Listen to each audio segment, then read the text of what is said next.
దేశంలో భారీ వర్షాలు ప్రజలను ఉక్కిరిబిక్కిరి చేస్తున్నాయి. క్లౌడ్ బర్స్ట్ల గురించి అయితే చెప్పనవసరం లేదు. ఇప్పటికే జమ్మూ కాశ్మీర్లో 3 క్లౌడ్ బర్స్ట్లు జరిగి వందల మంది మృతి చెందారు. ఇప్పుడు అలాంటి పరిస్థితే దేశం మొత్తం ఎదురవుతోంది. అయితే ఈ క్రమంలోనే రెస్క్యూ ఆపరేషన్లు వేగవంతంగా జరుగుతున్నాయి. అయితే బుధవారం రోజున భారత సైన్యం ఓ భారీ రెస్క్యూ ఆపరేషన్ చేపట్టింది. ఇందుకు సంబంధించిన విజువల్స్ ప్రస్తుతం నెట్టింట వైరల్ అవుతున్నాయి.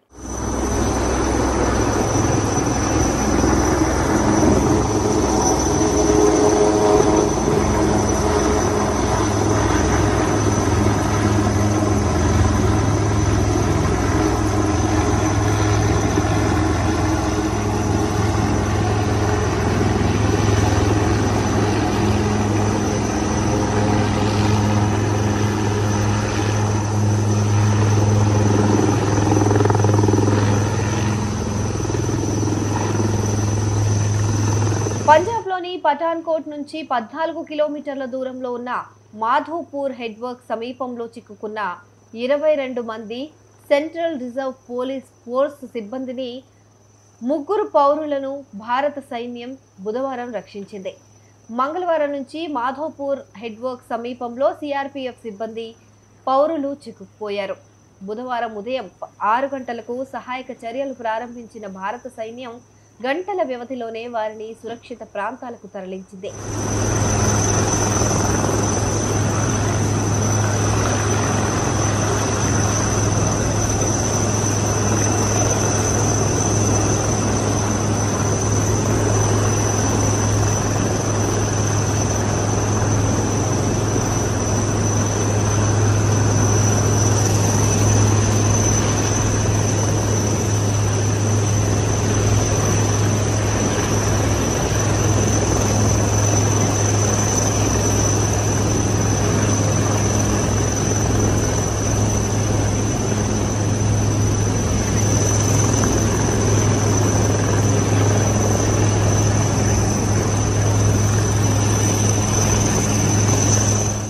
ముఖ్యంగా సిఆర్పిఎఫ్ సిబ్బంది పౌరులు చిక్కుకుపోయిన భవనం సహాయక చర్యల తర్వాత వెంటనే కూలిపోయింది.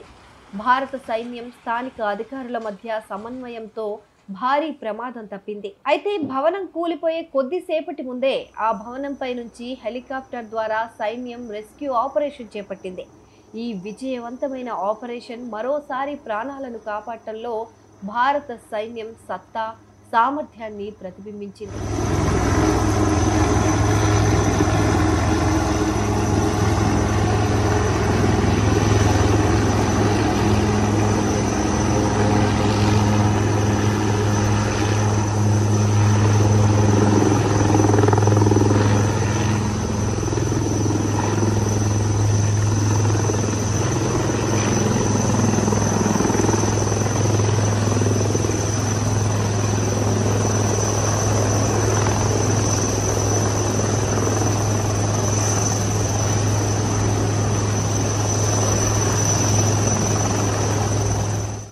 అటు భారీ వర్షాలతో ఉత్తర భారతదేశంలోని చాలా ప్రాంతాలతో పాటు పంజాబ్ కూడా భారీ వర్షాలతో అతలాకుతలమైంది.